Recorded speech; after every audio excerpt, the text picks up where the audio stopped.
யாரு? हम सब कौन है? परलोक संतान। हम सब हालेलुया, स्वर्ग के संतान है। हालेलुया। हालेलुया, ये पृथ्वी का संतान नहीं है, हालेलुया। இந்த பூமிக்குரியவர்கள் அல்ல, हम इस दुनिया के नहीं है, நாம மனுஷனுடைய பிள்ளைகள் அல்ல, हम मनुष्य के बच्चे नहीं है, நாம தேவனுடைய பிள்ளைகள்। हम परमेश्वर के बच्चे हैं। ஆண்டவர் அப்படித்தான் சொல்றாரு, प्रभु ऐसे ही कहता है, இந்த வேதம் அப்படித்தான் சொல்லுது। ये वचन ऐसे ही बताता है। அப்ப அவர் போய் சொல்லுகிற தேவன் அல்ல। तो वो झूठ कहने वाला परमेश्वर नहीं। நீங்க அப்படி நம்பினீங்கன்னா சந்தோஷமா இருப்பீங்க। अगर आप ऐसे सोचेंगे आप खुशी में रहेंगे। நீங்க அப்படி நம்பாதனால தான் பல யோசனைகளில கஷ்டப்படுறீங்க। आप ऐसे नहीं सोचते इसलिए बहुत सारे प्रकार में परेशान होते हैं। காலையிலே எழும்பினோனே நான் உலகத்தால் அல்ல, ஆண்டவரே நான் உம்முடைய பிள்ளை, இந்த நாளுக்கு வேண்டிய அபிஷேகத்தையும் ஞானத்தையும் பலத்தையும் ஆரோக்கியத்தையும் அன்பையும் தாருங்கன்னு சொல்லி கேட்கணும்। सुबह उठते परमेश्वर मैं दुनिया का नहीं हूँ, मैं आपका बच्चा हूँ, इस दिन के अभिषेक को ज्ञान बुद्धि से आप मुझे दीजिए करके मांगना உங்க है। வாக்கின்படியே என்ன ஒளியாக உப்பாக மாற்றுங்க, அதுக்கு விரோதமா இருக்கிற எல்லா காரியங்களையும் எப்படி ஜெயிக்கணும்னு சொல்லி தாங்க அப்படின்னு கேட்கணும்। आपके वचन के अनुसार मुझे नमक के रूप में उजाले के रूप में बनाइए, उसके लिए जो जरूरत है वो सब मुझे दीजिए करके मांगना है। அவ்வளவுதான், बस इतना ही। இவ்வளவு பெரிய ஜெபம் பண்ண வேண்டாம், இவ்வளவு காலம் பண்ணா போதும்। बड़ी प्रार्थना नहीं, छोटा प्रार्थना भी काफी है। ஏன்னா நம்ம உள்ளத்துக்குள்ள அப்படிப்பட்ட ஒரு எண்ணமும் வாஞ்சையும் இருக்க வேண்டும்। क्योंकि हमारे हृदय के अंदर ऐसा विचार और आशा होना है। நாம உலகத்தார் அல்ல, நான் உங்களை உலகத்துல இருந்து பிரிச்சு எடுத்துட்டேன் அப்படிங்கிறாரு இயேசு। हाँ, हम दुनिया के नहीं, मैंने तुम्हें दुनिया से अलग किया, ऐसा प्रभु यीशु कहता है। உலகம் உங்களை பகைக்கு முன்னே என்ன பகைச்சது அப்படின்னு நினைச்சுக்கிடுங்க அப்படிங்கிறாரு। दुनिया तुझे इनकार करने के पहले मुझे इनकार किया, ऐसा तू सोच ले कहता है। பழைய ஏற்பாட்டுல பாத்தீங்கன்னா உடனே அட்டி கொடுப்பாரு, पुराने नियम में देखेंगे तुरंत उनको मार मिलता था, இப்ப அப்படிப்பட்ட நேரம் தான்। पर अभी ऐसा ही समय है। விதைக்கும் போது பக்குவமா மறு விதை விதைக்கும் பொழுது மண்ணை பக்குவப்படுத்தி களை பிடுங்கி ரொம்ப வேலைகள்லாம் பண்ணி தான் விதை விதைப்பாங்க। बीज बोने के पहले मट्टी को सही से बनाकर, जो बुरी गंदगी को साफ कर अच्छे से वो बीज बोते हैं। நல்லா தண்ணி ஊத்தி அது வளர வைக்கணும், அந்த வித்து முளைச்சி அந்த முத்து விதைக்கிற வித்து மேல வரணுங்கிற எண்ணத்தோடு தான் ஒரு விவசாயி அதை விதைப்பான்। अच्छा पानी देकर जो बीज में बो रहा हूँ अच्छा फसल उग कर आना है, वो विचार में ही वो बोता है किसान। அது வரும்னு அவருக்கு உண்மையான நம்பிக்கையும் இருக்கும், और वो आएगा करके उसको पूरा भरोसा भी होता है। ஆகையினால அவன் அதுக்கு வேண்டிய எல்லா காரியங்களையும் செய்கிறான்। इसीलिए उसके लिए जो जो जरूरत है उस सब बातों को करता है। இந்த 7 சபை காலங்களில் 6 சபை காலமும் அடிபட்டு உதப்பட்டு வாங்கிக்கிட்டு ஆண்டவருக்காக மரிச்சாங்க। ये 6-7 कलीसिया में 6 प्रकार की कलीसिया प्रभु के लिए खड़ा होकर मार खाकर मरकर वो सब सहन किए।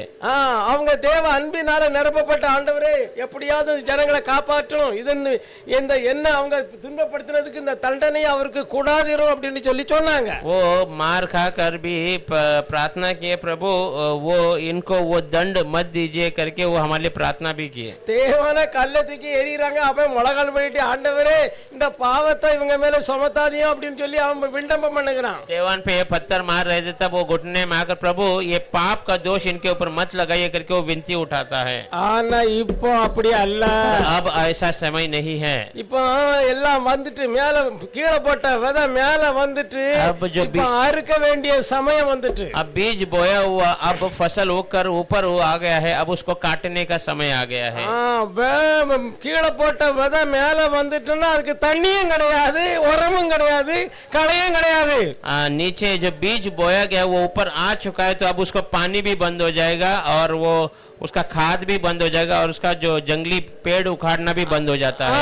அது இனி தேவை, இனி அது அருவாளை போட்டு அறுத்து தனியா எடுக்கிற வேலை தான்। अब समय है उसको तलवार लेकर वो बीज को काट कर निकालना है। அல்லேலூயா, हालेलुया। அதை சேதப்படுத்த யாரு நினைச்சாலும் அந்த விவசாயி சேதப்படுத்த விட மாட்டான்। उसे कोई नुकसान देना चाहे तो भी वो किसान उनको नुकसान देने नहीं देगा। அந்த விதைகளை எல்லாம் தன் வீட்டுல பத்திரமா கொண்டு போகணுங்கிறதுல குறிக்கோளாக இருப்பான்। वो सारे बीजों को अपने घर सुरक्षित लेके जाने में वो हमेशा चौकस रहता है। அல்லேலூயா, हालेलुया। உங்களுடைய பலம் இப்ப எங்க இருக்கு? अभी आपका बल वहाँ पर कहाँ எல்லா पर है? நாளும் சொல்றேன், இருந்தாலும் உங்க வாயில இருந்து சொல்லுங்க. हाँ, हम हर दिन कहते हैं, पर भी ஒருத்த பேரை சொல்லி தான் சொல்லணும்னு நினைக்கிறேன். मुझे लगता है अभी हर एक का नाम लेकर बुलाना पड़ेगा। சரி, இப்ப எல்லாருமே சொல்லுங்க, யாரு தெரிஞ்சவங்க முதல்ல சொல்லுங்க, உங்க பலம் எங்க இருக்குது? आपका बल कहाँ पर है, जिसे पता है कैसे? உங்க நாக்குல, आपके जबान में है। ஹalleluya, हालेलुया। உங்க பலம் எங்க இருக்கு? आपका बल कहाँ पर है? உங்க நாக்குல இருக்குது, आपके जबान पे உங்க है, வாயில இருக்கு. आपके मुंह के अंदर है। நீ என்ன நினைக்கிறியோ அதை தான் பேசுவான். तो जो सोचता है वही बातों को करता है, அதுதான் உன் வாழ்க்கையில சம்பவிக்கும். और वही तेरे जीवन में पूरा होता है। நீ பயந்து எப்படி ஆயிருமோ அப்படி ஆயிருமோ இப்படி நினைச்சு நீ இருந்தீன்னா நீ நினைக்கிறது தான் பேசுவா, அது உனக்கு அப்படியே தான் வரும். तुम डर कर ऐसा हो जाएगा, वैसा हो जाएगा, ऐसा तो सोच कर बातें करेगा तो वो वैसे ही तेरे जीवन में होगा। நான் தேவனுடைய பிள்ளை, मैं परमेश्वर का बच्चा हूँ, நான் ஆள பிறந்தவன், मैं राज करने के लिए पैदा हुआ நான் हूँ, ஆள பிறந்த ராணி. मैं राज करने के लिए पैदा हुई हूँ, रानी। ஹalleluya. हालेलुया। இந்த எண்ணம் உனக்குள்ள இருந்தனா நீ சந்தோஷமா இருப்ப. ये विचार आपके अंदर रहेगा तो आप खुशी में रहेंगे, आनंद में। உனக்கு துக்கம் வராது. आपको दुख नहीं आएगा। நீ துக்கப்படுன்னு சொன்னாலும் உன்னால முடியாது. अगर किसी ने कहा आप दुखी हो जाओ तो भी आप दुखी नहीं हो सकते। ஏன்னா இந்த நாள் நாம இந்த உலகத்தை நம்முடைய கண்ட்ரோல்ல கொண்டு வரணும். இந்தியாவை மாத்திரம் இல்ல, உலகத்தையே நம்முடைய கண்ட்ரோல்ல கொண்டு क्योंकि ये வரணும். समय है पूरे भारत को नहीं, पूरी दुनिया को हमारे अधीन लेके बस में आना लाना है. हालेलुया. हालेलुया। நீங்க அப்படி அப்படி எப்படி நடக்கும்? சில வசனங்களை உங்களுக்கு முதல்ல சொல்றேன் பாக்கலாம். हाँ, ऐसा कैसा होगा हम सोचते होंगे, पर थोड़े वचन ஆதியாகமத்துல ஏவாளை பார்த்து ஆதாமை பார்த்து சொல்லிட்டாரு. ஆதாம் ஏவாளை ரெண்டு பேரும் தனித்தனியா தான் உண்டாக்குனாரு. आदम और हवा को ईदेन में अलग ही उत्पन्न किया था। அவருள்ள ரெண்டு பேரையுமே தன்னுடைய ரூபத்தின்படியும் தன்னுடைய சாயலின்படி தான் உண்டாக்குனாரு. दोनों को अपने रूप में, अपने साया में उसने बनाया। அவங்கள உண்டாக்கி அவங்கள இந்த பூமியில அனுப்புறதுக்கு ஒரு மிட்டியில ஒரு உருவத்தை உருவாக்கி அதுக்குள்ள பூடு ஊதுறாரு. ரெண்டு பேரும் உள்ள போயிட்டாங்க. उनको बनाकर दुनिया में मट्टी में पुतला बनाकर उसके अंदर अपने श्वास फूका तो वो दोनों अंदर चले गए। அல்லேலூயா. हालेलुया। வேற ஏதாவது உங்களுக்கு தெரிஞ்சா சொல்லலாம். और कुछ आपको पता है? கர்த்தருடைய வார்த்தை. मैं जो कह रहा हूँ परमेश्वर का वचन है। இப்ப அவன் அந்த தேவனுடைய சாயலிலும் மகிமை இருந்த இந்த மண்ணு சரீரம் இப்ப மகிமை உள்ளதா மாறிட்டு. अब परमेश्वर की साया में भरा हुआ वो मनुष्य मट्टी के अंदर जाने के बाद महिमा का शरीर का, அவங்க நிர்வாணமா இருந்தா நிர்வாணம் அவங்களுக்கு தெரியல. अब वे बिना वस्त्र के थे पर उसे उन्हें पता नहीं था। ஏதோ அப்படி சொல்லுது. वचन ऐसा कहता है। என்னைக்கு கர்த்தருடைய வார்த்தையை மீறி பிசாசின் வார்த்தையை நம்பினாங்களோ, जब परमेश्वर के वचन को विरोध कर शैतान के बातों पे भरोसा किए, அவ்வளவுதான், அந்த மகிமை நீங்கிட்டு, उस महिमा निकल गया, மரணம் வந்துட்டு, मृत्यु आ गया, பயம் வந்துட்டு, भय आ गया, கலக்கம் உண்டாயிட்டு, चिंता हो गया, பிசாசு ஆள ஆரம்பிச்சான். शैतान राज करना शुरू कर दिया। இன்னும் வரையிலும் அதுதான் நடக்குது. आज तक वही हो रहा है। ஆனா இவ்வளவு சம்பவம் நடந்ததுக்கு அப்புறமும் पर इतनी बातें होने के बावजूद இயேசு குறிப்பிட்ட காலத்துல வந்து அந்த பிசாசின் வல்லமையை அழிச்சு உன்னை நான் சுதந்திரவாளியை ஆக்கிட்டேன், இனி நீ மனுஷன் அல்ல, நீ தேவன், நீ குட்டி தேவனா தேவதையா இருக்கிறான்னு சொல்றாரு. यीशु मसीह सही समय में आकर शैतान के सारे सामर्थ्य को खत्म कर हमें छुड़ाकर अब तो मनुष्य ने तो छोटा परमेश्वर है, ऐसा कहता है। இனி நீ ஆள பிறந்தவா, ஆள பிறந்தவன், உன் வாயில எப்பவும் ஸ்ட்ராங்கான உறுதியான வார்த்தையோட நீ பேசணும். நான் சொன்னபடி நடக்கும். अब तो राज करने पैदा हुआ है, पैदा हुई है, अब तू जो अपने जबान से कहता है पूरे पक्केपन से कहना है, मैं जो कहूंगा वो हो जाएगा। இது கதை இல்ல, ये कोई कहानी नहीं है। இது நீங்க எப்படி செய்யாவிட்டா அழுதுகிட்டே தான் இருப்பீங்க. ये ऐसा आप नहीं करेंगे तो हर जीवन भर आप रोते ही रहेंगे। நீ உனக்கு கொடுக்க அதிகாரத்தை நீ பிரயோஜனப்படுத்தாவிட்டா, आपको दिए हुए अधिकार का आप इस्तेमाल नहीं करेंगे तो அது உங்க வாழ்க்கைய நிம்மதி இல்லாம वो ஆக்கிடும். आपके जीवन को बिना समाधान का कर देगा। ஒரு உதாரணத்துக்கு வச்சுக்கிடுங்க. एक उदाहरण में देख लीजिए। எங்க அப்பா எங்க தாத்தா என் பேர்ல ஒரு 100 கோடி 100 ஏக்கர் நிலத்தை வச்சிருக்கிறாரு, பங்களா இருக்குது. मेरे नाना ने मेरे नाम पे 100 करोड़ रुपए रखा और एक बड़ा बंगला भी है। 100 ஏக்கர் நிலமும் இருக்குது, 100 एकड़ जमीन भी அவர் है, பெரிய ஜமீன்தாரா இருக்கிறாரு, बड़ा जमींदार है। இப்போ அவர் முடிஞ்சு போயிட்டாரு. இது எல்லாம் என் பேர பிள்ளை ஜோசப்க்கு தான் தேவை அப்படின்னு அவர் எழுதி வச்சுட்டு போயிட்டாரு. अब वो मर चुका है और लिख दिया है ये मेरा सब मेरे पोते जोसेफ के नाम पे मैंने कर दिया है करके.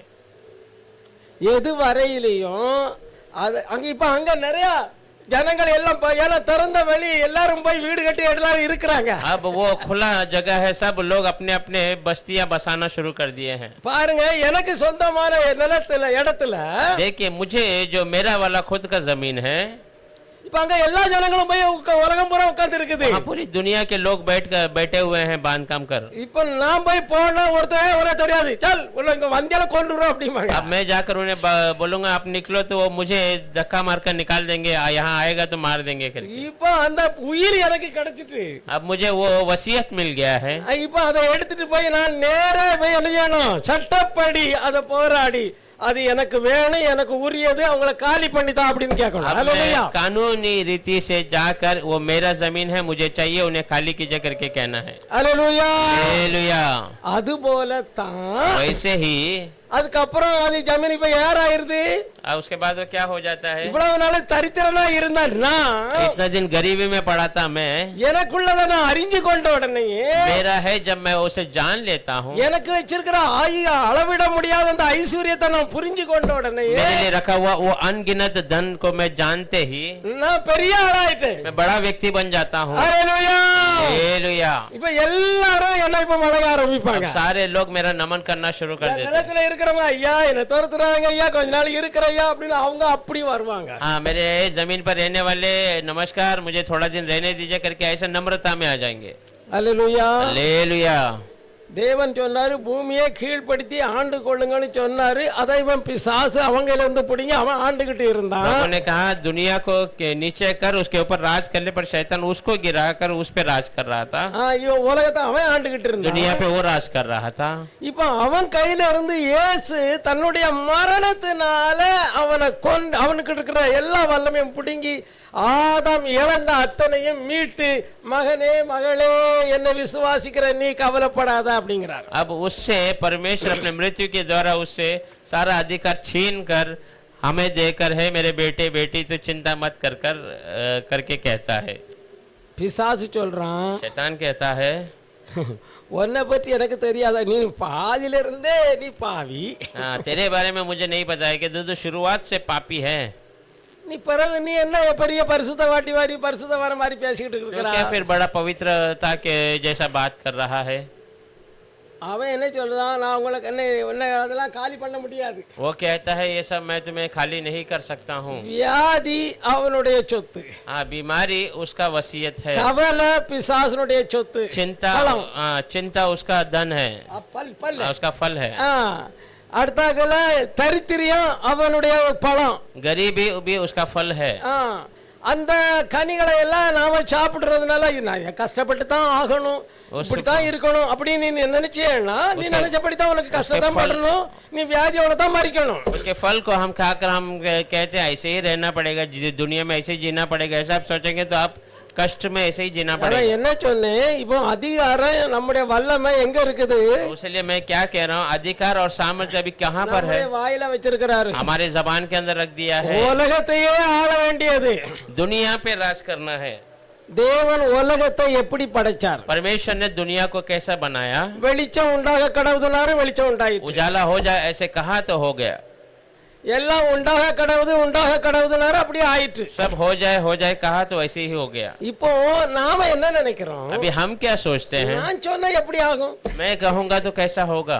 ஆண்டவர் சொல்லிட்டாரு, प्रभु ने कह दिया இந்த மலையை பார்த்து நீ பெயர்ந்து சமுத்திரத்துல தள்ளுண்டு போ என்று சொல்லி इस पहाड़ को देखकर तो यहाँ से उकड़ कर समुद्र में लग जा करके, நான் சொன்னபடிதான் நடக்கும் அப்படின்னு நீ நினைச்சேன்னா, मैं जैसा सोचा वैसे ही होगा ऐसा तो कहेगा. நீ तो அப்படி நினைக்கணும்னா அதுக்கு முன்னால உனக்குள்ள என்ன வேணும், अगर तू ऐसा सोचना है तो उसके पहले तेरे अंदर क्या विचार होना है, நான் உலகத்தால் அல்ல நான் தேவனுடைய பிள்ளை, நான் ஆள मैं பிறந்தவன், दुनिया का नहीं हूँ, मैं दुनिया की नहीं हूँ, मैं परमेश्वर की बेटी हूँ, बेटा हूँ, मैं राज करने के लिए முழு உலகத்துக்கும் சொந்தக்காரன் சொந்தக்காரி, पूरी दुनिया का मालिक मालकिन.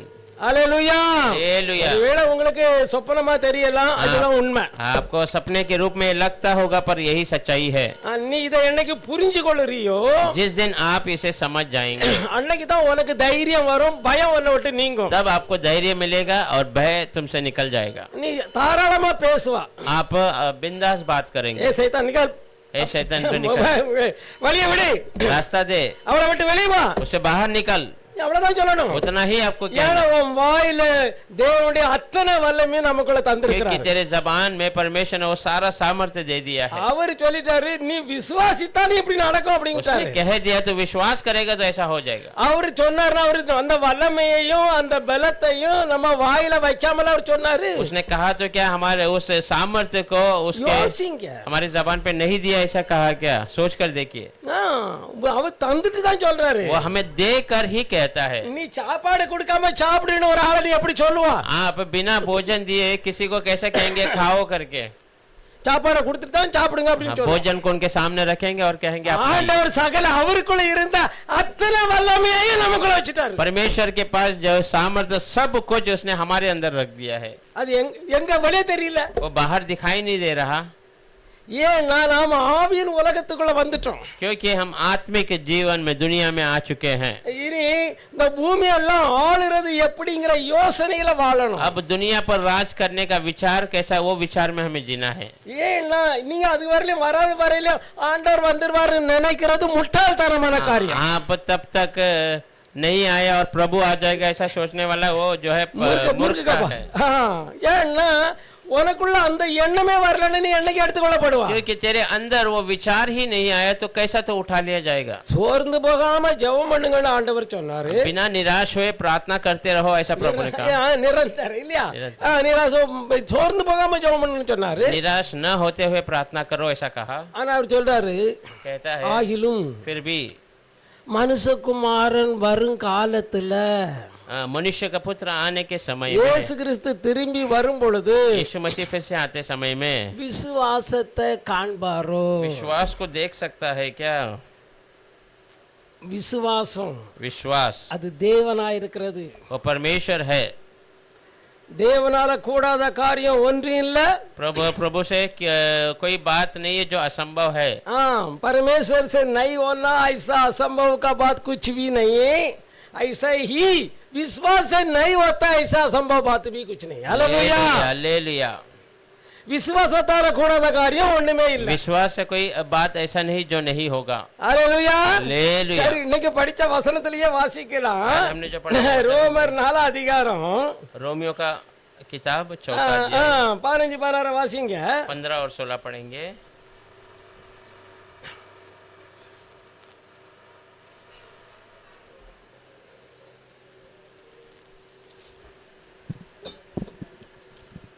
மேலும் நியாயப்பிரமாணம் கோபாக்கினையை உண்டாக்குகிறது. நியாயப்பிரமாணம் இல்லாவிட்டால் மீறுதலும் இல்லை. ஆமென். ஆதலால் சுதந்திரமானது கிருபையினால் உண்டாயிருக்கும்படிக்கு அது விசுவாசத்தினாலே வருகிறது. ஆமென். நியாயப்பிரமாணத்தை சார்ந்தவர்களாகிய சந்ததியாருக்கு மாத்திரமல்ல, நம்ம எல்லாருக்கும் தகப்பனாகிய ஆபிரகாமுடைய விசுவாசத்தை சார்ந்தவர்களான எல்லா சந்ததியாருக்கும் அந்த வாக்குத்தத்தம் நிச்சயமாய் இருக்கும்படிக்கு அப்படி வருகிறது. ஆமென். தேவன் வாக்குத்தத்தம் படியே. क्योंकि यदि व्यवस्था वाले वारिस है तो विश्वास व्यर्थ और प्रतिज्ञा निष्फल ठहरी। व्यवस्था तो क्रोध उपजाती है और जहाँ व्यवस्था नहीं वहाँ उसका उल्लंघन भी नहीं।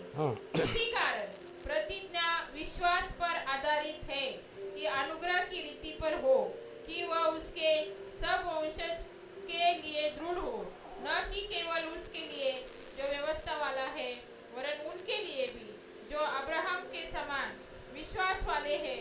वो तो हम सबका पिता है। Hallelujah, hallelujah. இங்க என்ன சொல்லப்படுது?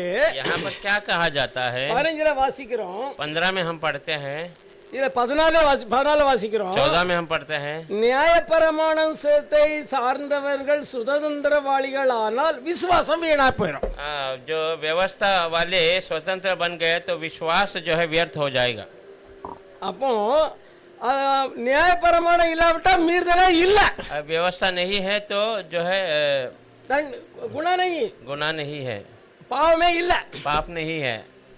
அப்ப நியாயபரமான வந்ததனால இதை செய்யாத அப்படின்னு சொன்னதனால பாவத்துக்கு உயிர் வந்துட்டு பலம் வந்துட்டு. व्यवस्था आते ही ये मत करो ऐसा कहते ही उस पाप को वो जो है वो सामर्थ्य आ गया है। நியாயபரமான இவைகளின்படி செய்தால் பிழைப்பான். व्यवस्था है कि इसके द्वारा तुम करोगे तो तुम बचाए जाओगे। நீ 100 காரியத்தில் 99 காரியத்தை செய்துட்டு ஒரு காரியத்தை நீ செய்யாம போனீன்னா நீ தப்பாயிருவா, பாவியாயிருவா. 99 बातों को पूरा कर दिया पर एक बातों को नहीं किया तो व्यवस्था के अनुसार तो सही नहीं है, तो गलत है। அப்போ உங்க கிருபையை பத்தி என்ன சொல்லுது?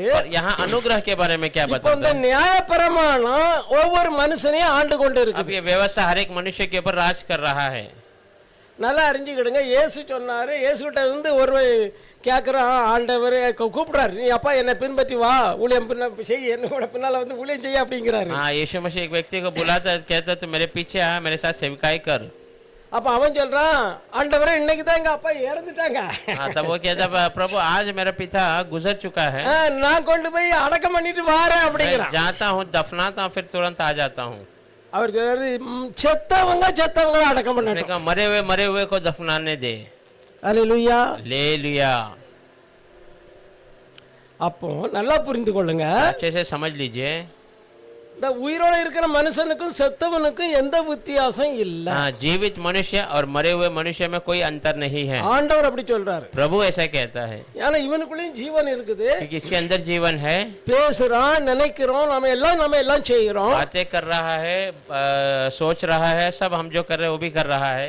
ஆனா செத்தவ நிலைமையில இருக்கிறோம் அப்படின்னு வேதம் சொல்லுது. पर मरे हुए स्थिति में है ऐसा वचन कहता है, ஏன்னா क्योंकि தேவன் இப்போ அவனுக்குள்ள இல்ல, प्रभु उसके अंदर नहीं है, தேவனுடைய வார்த்தை இல்ல, प्रभु का वचन उसके अंदर नहीं है, தேவனுடைய ஆவி அவனுக்குள்ள இல்ல, परमेश्वर का आत्मा उसके पास नहीं है। ஆகையினால அவனுக்கும் செத்தவனுக்கும் எந்த வித்தியாசமும் இல்ல அப்படிங்கறத கர்த்தர் சொல்றாரு. उसका ஏன்னா और அவன் मरे நியாயப்பிரமாண காலத்துல இருக்கிறான். उसका और मरे हुए व्यक्ति का कोई अंतर नहीं है ऐसा प्रभु कहता है, क्योंकि वो व्यवस्था के समय में है। கவனமா கேளுங்க, आप ध्यान से सुनिए, அப்பதான் உங்களுடைய இருதயம் தைரியப்படும், சந்தோஷப்படும். आपका हृदय धैर्य हो जाएगा और खुशी मनाएगा। ஏன்னா இப்ப நியாயப்பிரமாணத்தை கர்த்தர் கிழிச்சு எரிஞ்சிட்டார். अभी व्यवस्था को परमेश्वर ने फाड़ कर खत्म कर दिया। அப்ப இப்ப நம்ம மேல என்ன இல்ல? अब हमारे ऊपर क्या नहीं है? பாவம் இல்ல, पाप नहीं है। வாசிக்கலாம். எபேசியர் 2:15 पढ़ेंगे एफेसियों का किताब 2:15। அடுத்துக்குள்ள கொலேசியர் 2:14 வாசிக்கலாம்.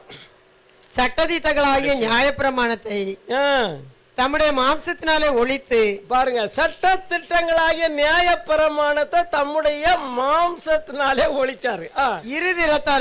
இருதரத்தாரையும் தமக்குள்ளாக ஒரே புதிய மனுஷனாக சிருஷ்டித்து, ஆமென், இப்படி சமாதானம் பண்ணி, போதும். और अपने शरीर में बैर अर्थात वह व्यवस्था जिसकी आज्ञाएं विधियों की रीति पर थी मिटा दिया, कि दोनों से अपने में एक नया मिटा डाला. Hallelujah, hallelujah. நியாயப்பிரமாணத்தை ஒழிச்சிட்டாரு, व्यवस्था को मिटा दिया है। இப்ப பாவம் நம்மள இல்ல, अब पाप हमारे अंदर नहीं है। ஆனா நாம என்ன சொல்றோம்? पर हम क्या कहते हैं? மாயமான தாழ்மை. ஆண்டவரே பாவி வந்திருக்கப்பா, எனக்கு உதவி செய்யும். डोंगी नम्रपना, प्रभु मैं पापी आया हूँ, मुझ पे मदद कीजिए। அது நமக்கு பண்றது ரொம்ப அழகாவும் தெரியுது. और हमें प्रार्थना करते समय अच्छा भी लगता है। பிசாசு சொல்லும், அப்படித்தான் நீ ஜெபம் பண்ணணும் அப்படிங்கிறா. शैतान भी आपको कहेगा ऐसे ही प्रार्थना करना है। நீ பாவிதான், अब तो पापी है, நீ பாவிதான் இருக்க, உன் கோணம் மாறாது, அதனால நீ எப்பவும் அப்படித்தான் ஜெபம் பண்ணணும் तो அப்படிமா. पापी ही रहेगा, तेरा गुण कभी नहीं बदलेगा, तो हमेशा ऐसे ही शुरुआत करना है प्रार्थना। நீ சொல்லணும், காலையில எழும்பி உன் புள்ள எழும்பி இருக்கப்ப ராத்திரி பூரா காத்தீங்க இல்லையா, இனி இன்னைக்கு என்ன செய்யணும் சொல்லுங்க, என்ன நடத்துங்க, எனக்கு பலம் தாருங்க, என் கண்ணை தரங்க, உங்க கண்ணை மாதிரி என் கண்ணை மாற்றி தாருங்க அப்படின்னு கேட்கணும். आप उठते ही कहना है मैं आपका बच्चा आया हूँ, आप मुझे चलाइए, आप मेरी आंखों को आपकी आंखों के समान बनाइए, ऐसा करके मांगना है। இப்ப பாருங்க, இப்ப நியாயப்பிரமாணம் ஒழிக்கப்பட்டாயிற்று, व्यवस्था पूरा हो चुका है, खत्म हो பாவம் गया, செத்து போயிட்டு, पाप मर चुका है, நியாயப்பிரமாணம் ஒழிஞ்சு அழித்து விட்டு व्यवस्था नाश हो விட்டா चुका डाला। है, मिटा डाला है। இப்ப நீ உன்ன பாவின்னு சொல்லுக்கு எவருக்கு அதிகாரம் இருக்குது? अब कौन तुझे पापी करके दोष நீ लगा தேவனுடைய सकता है? பிள்ளை, तो परमेश्वर का நீ बच्चा है, தேவனால பிறந்திருக்கா, तो प्रभु से जन्मा है, நீ ஆள பிறந்தவா, ஆள பிறந்தவன். राज करने के लिए पैदा हुई है, पैदा हुआ है।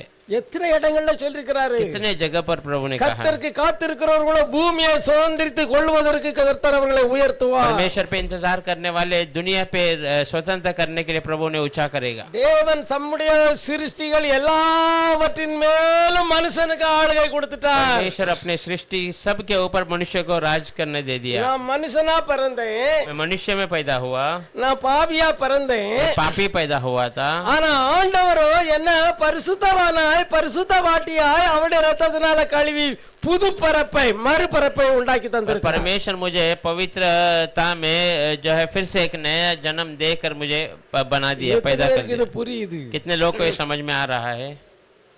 ஆமென் சொல்லுங்க, ஒரு அல்லேலூயா हालेलुया। சொல்லுங்க. ஏன்னா இனி நம்ம பாவியே இல்ல, क्योंकि अभी हम पापी नहीं பாவம் है, இருக்கு.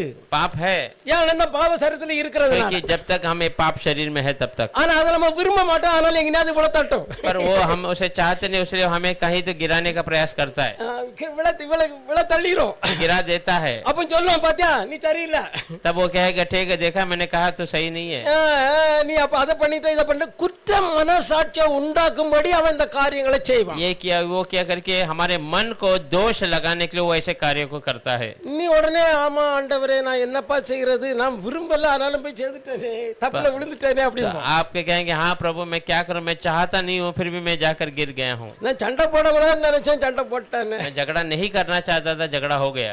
நான் அப்படி செய்யக்கூடாதுன்னு நினைச்சேன், அப்படி செய்துட்டேனே. मैं ऐसा नहीं करना चाह रहा था पर ऐसा हो गया। இது யாரு? ये कौन है? இது பழைய மனுஷன், ये அவன் செத்து போனான். पुराना मनुष्य जो मर चुका है। அவனுடைய கிரியைகளுக்கு உன் மேல தண்டனை செலுத்த யாருக்கு அதிகாரம் கிடையாது. उसके क्रियाओं को तेरे ऊपर राज करने का कोई अधिकार नहीं है। உங்களுக்கு தெரியுமா எவ்வளவு பெரிய பாவம் செய்தவனும் ரட்சிக்கப்படுவான்னு சொல்லிருக்குன்னு? आपको पता है कितना ही बड़ा पापी व्यक्ति हो वो उद्धार पाता है। நான் வாசிக்கிறேன், வாசிக்கலாம், நல்லது தானே. 2 கொரிந்தியர் 5 அதிகாரம் நினைக்கிறேன். दूसरा कोरिन्थियों है 5वां अध्याय।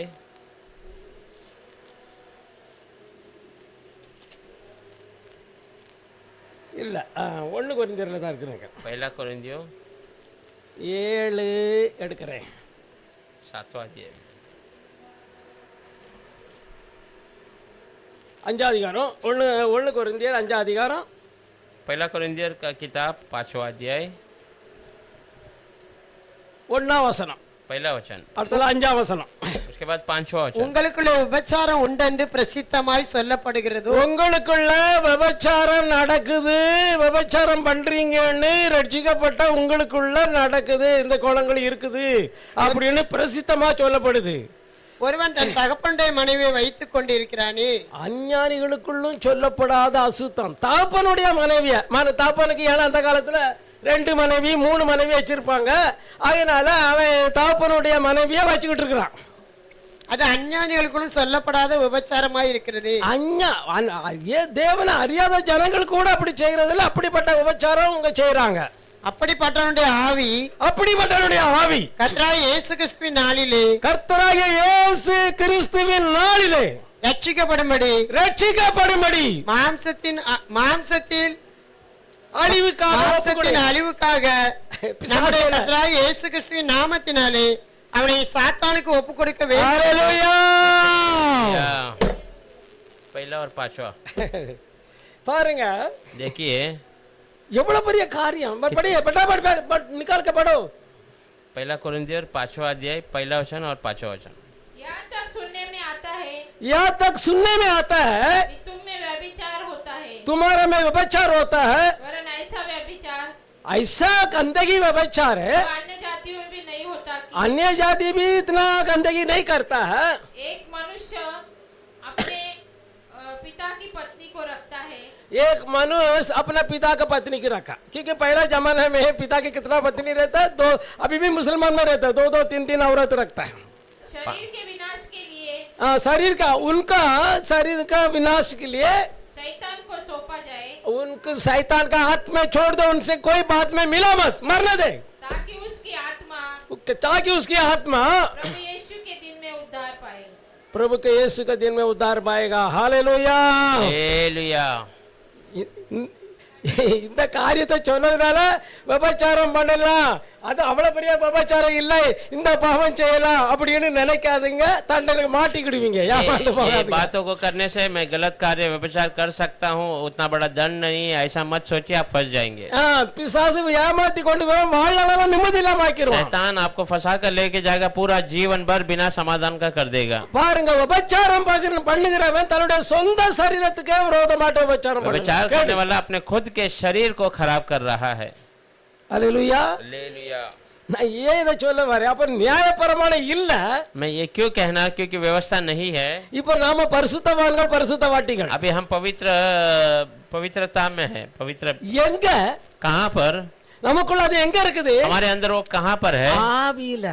आत्मा के अंदर। என்னைக்கு இந்த தேவனுடைய வார்த்தைக்குள்ள ஆவியும் ஜீவனும் இருக்குதோ, जैसे एक वचन के अंदर आत्मा और जीवन है, இந்த வசனத்தை நம்ம என்னைக்கு பற்றி கொண்டோமோ, ये वचन को जब हमने स्वीकार लेते हैं, அதுக்கு நம்ம அதுக்குள்ள போகிறதுக்கு நம்மள ஒப்பு கொடுத்தோமோ, उसके अंदर जाने के लिए अपने आप को जब सौंपते हैं, தேவன் அதை முத்திரை போட்டு விட்டார், பரிசுத்த ஆவியினால முத்திரை போட்டு விட்டார்। परमेश्वर ने पवित्र आत्मा के द्वारा उस पर मोहर लगा देता है। அல்லேலூயா। हालेलुया। நல்லா புரிந்துக்கிடுங்க। ஆகையினால தான் சொல்லப்பட்டிருக்கு, வேற ஆவி, தேவனுடைய ஆவி இல்லாதவன் தேவனுடைய மனுஷன் அல்ல। इसलिए कहा गया है कि परमेश्वर का आत्मा जिसे नहीं है वो परमेश्वर का मनुष्य नहीं है। அப்ப தேவனுடைய ஆவி அவருடைய அன்பினால நம்முடைய உள்ளத்துல ஊற்றப்பட்டிருக்கிறது। परमेश्वर का आत्मा उसके प्रेम के द्वारा हमारे हृदय के अंदर उंडेला गया है। அப்ப நாம தேவனுடைய ஆவிய வார்த்தை உடையவர்களா இருக்கிறோம், தேவனுடைய ஆவிய உடையவர்களா இருக்கிறோம், அது சீல் பண்ணப்பட்டாயிற்று। हम वचन को पहने हुए, परमेश्वर की आत्मा को पहने हुए हैं, वो हमारे ऊपर मोहर कर दिया गया है। வாசிக்கலாம், எபேசியர் 1:13-14 पढ़ेंगे एफेसियर का किताब 1 अध्याय 13 और 14। நீங்களும் உங்கள் ரட்சிப்பின் சுவிசேஷமாகிய சத்திய வசனத்தை கேட்டு, உங்கள் ரட்சிப்பின் சுவிசேஷமாகிய சத்திய வசனத்தை கேட்டு விசுவாசிகள் ஆனபோது, விசுவாசிகள் ஆன பிறகு வாக்குத்தத்தம் பண்ணப்பட்ட பரிசுத்த ஆவியால், வாக்குத்தத்தம் பண்ணப்பட்ட பரிசுத்த ஆவியால் அவருக்குள் முத்திரை போடப்பட்டீர்கள், தேவனுக்குள் இயேசு கிறிஸ்துவுக்குள் முத்திரை போடப்பட்டீர்கள்। அவருக்கு சொந்தமானவர்கள், அவருக்கு சொந்தமானவர்கள், அவருடைய மகிமைக்கு புகழ்ச்சியாக மீட்கப்படுவார்கள், அவருடைய அன்பின் தேவனுக்கு கிருபைக்கு புகழ்ச்சியாக மீட்கப்படுவார்கள் என்பதற்கு ஆவியானவர் நம்முடைய சுதந்திரத்தின் அச்சாரமாய் இந்த இருக்கிறார்। முத்திரையே நம்மளுக்கு அடையாளமாய் இருக்கிறது। அல்லேலூயா। और उसी में तुम पर भी जब तुमने सत्य का वचन सुना, सत्य का वचन सुनकर, जो तुम्हारे उद्धार का सुसमाचार है, वो उद्धार का समाचार सुनकर तो सत्य का वचन सुना था, और जिस पर तुमने विश्वास किया, और वो वचन पर तू पूरे मन से विश्वास किया, प्रतिज्ञा किए हुई पवित्र आत्मा की छाप लगी। प्रभु ने क्या किया, तुम्हारे भीतर में मरा हुआ जो ஆத்ம ஆவி தான், செத்த ஆவியில அந்த தேவனுடைய ஆவி வந்து உயிர்ப்பிச்சு பழைய மனுஷன், அந்த பழைய ஆதாமுக்குள்ள இருந்த மகிமையுள்ள மனுஷனாக நம்மளை மாற்றி இருக்கிறார்। परमेश्वर का जो हमारा आत्मा जो मरा हुआ था, परमेश्वर का आत्मा आकर उसे जिलाकर आदाम के अंदर जो मर चुका था, उसको फिर से प्रभु ने हमें महिमा का शरीर में वो बदल दिया। அல்லேலூயா। हालेलुया। அதுதான் சொல்லுது, நீங்க ஒவ்வொரு நாளும் வசனத்தை கேட்டு கேட்டு மறுரூபம் ஆகிக் கொண்டே இருக்கிற எங்க உள்ளான மனுஷன் இல்ல। वही कहा गया है, हर एक दिन आप परमेश्वर के वचन को सुनते सुनते आप रूपांतर हो रहे हैं। कहाँ पर? अंदरूनी मनुष्य के வெளியில இல்ல, अंदर, बाहर से नहीं, ஆனா உள்ள। पर अंदर।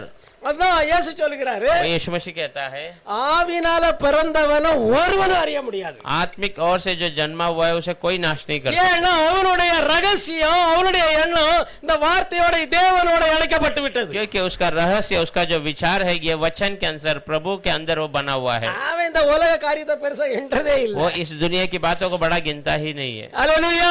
हालेलुया।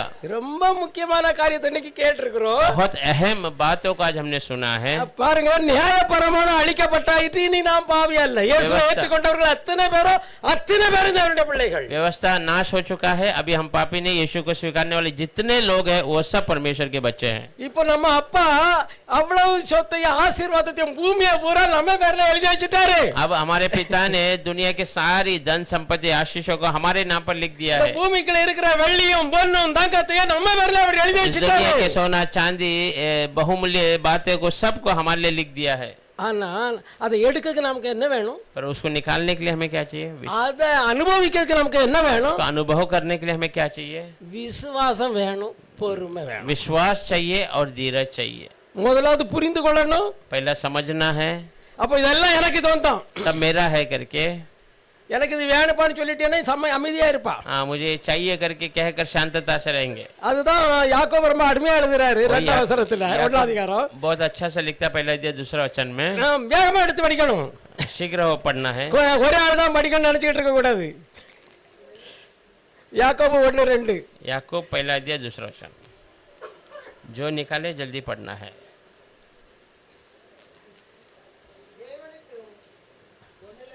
ஆ. என் சகோதரரே, போது ஒரு சோதனை இல்ல, 2 சோதனை இல்ல, பரீட்சைக்கு மேல பரீட்சை, பலவிதமான சோதனையில் அகப்படும் பொழுது உங்கள் விசுவாசத்தின் பரீட்சையானது அது உனக்கு விசுவாச பரீட்சை. நீ விசுவாசத்துல எங்க இருக்கிறா? இந்த பரீட்சை வந்த உடனே உன் புத்திய சாருறியா, காண்டவுடைய வார்த்தையை சாருகிறியா? பொறுமை உண்டாக்கும் என்று அறிந்து இந்த விசுவாச பரீட்சை உனக்கு பொறுமை உண்டாக்கும். ஏன்னா எங்க போனாலும் உனக்கு வழி இல்ல.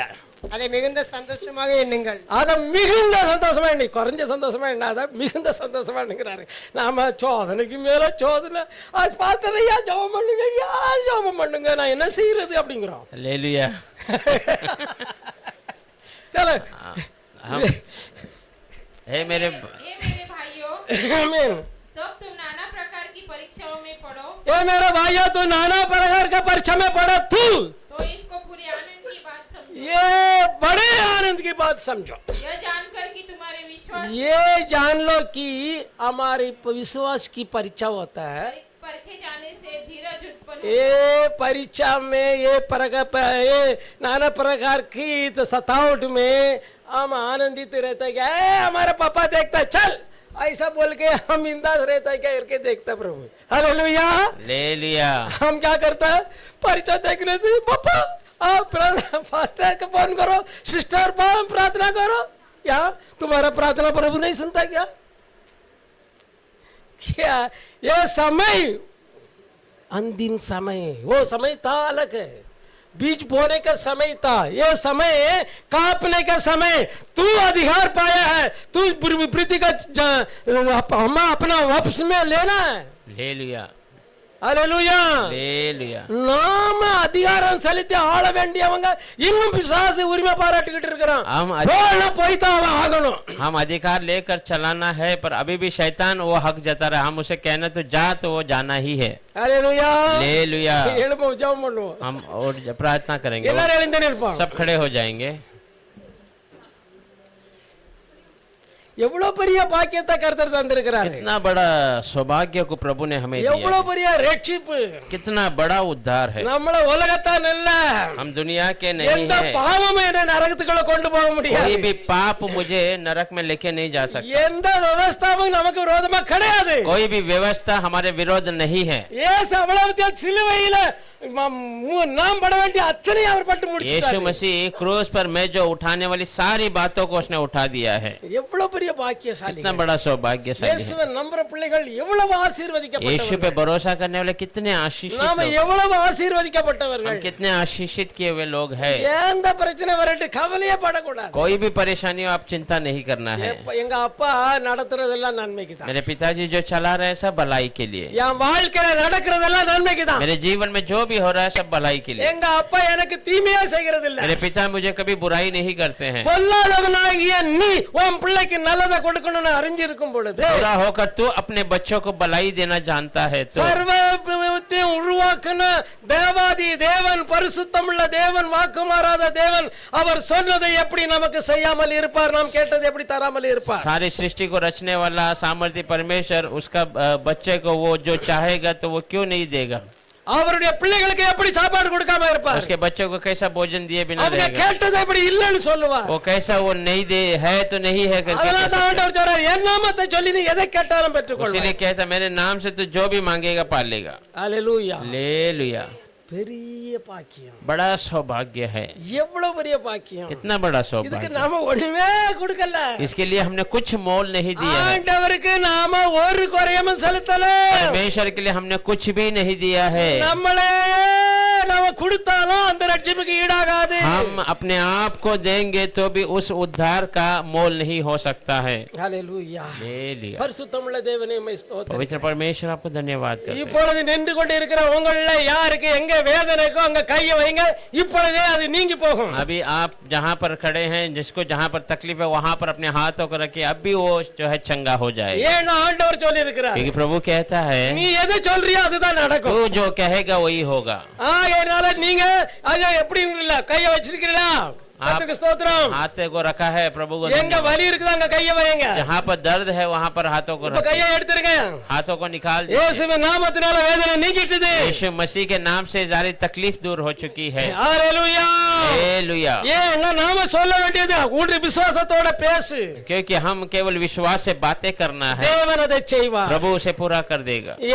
கர்த்தர் சொன்னார், மோசே பார்த்து இந்த சமுத்திரத்தை ரெண்டா பிளந்து விடு. परमेश्वर ने मूसा को देकर गए समुद्र को दो भाग में कर दे। அவன் சொன்ன, ஏ சமுத்திரமே நாங்க போறதுக்கு வழியை விடு அப்படின்னா. उसने कहा हे समुद्र हमें जाना है तो रास्ता दे। அவ்வளவுதான், அவன் பேசத்தான் செய்தான். उसने केवल बातें की, அங்க சமுத்திரம் ரெண்டா பிளந்து வழியை விட்டு. वहाँ समुद्र दो भाग होकर उनको அப்ப रास्ता। முழு உலகமும் உங்களுடைய என்னுடைய வார்த்தைக்கு கீழ்ப்படிய, தேவனுடைய பிள்ளைகளுடைய வார்த்தைக்கு கீழ்ப்படிய காத்து கொண்டு இருக்கிறது. பூரி. ஓ தேவனுடைய பிள்ளைய நீ பேசு பேசு, அங்கே அற்புதத்தை அதிசயத்தை पूरी காண்பாய். दुनिया जो है परमेश्वर के बच्चों की बातों को सुनने के इंतजार में है। तू बातें कर वहाँ पर तो अद्भुत कार्य देख लेगा। ஆம் கர்த்தாவே, இந்த நல்ல வேளைக்காக உம்மை हाँ ஸ்தோத்திரிக்கிறேன். प्रभु, अच्छे समय के लिए धन्यवाद। ஒவ்வொரு பிள்ளைகளும் அக்கினி துண்டுகளாய், ஓ சூரியனை போல உலகத்துக்கு வெளிச்சமாய், அவர்களுடைய செயல்களை எல்லாம் பரிசுத்தமுள்ளவர்களாய் மாறுவதாக இயேசுவின் हर एक நாமத்தினாலே. बच्चे आँख के गोले के समान, सूरज के समान, उनकी सारी क्रिया पवित्रता में प्रकट हो प्रभु। கர்த்தாவே, உம்மை போல எங்களை நீ மாற்றும்படியாக, परमेश्वर आपके समान हमें बदलने के உம்மை लिए, போல நாங்கள் பேசும்படியாக, आपके समान हम बातें करने के लिए, உம்மை போல நாம் பார்க்கும்படியாக,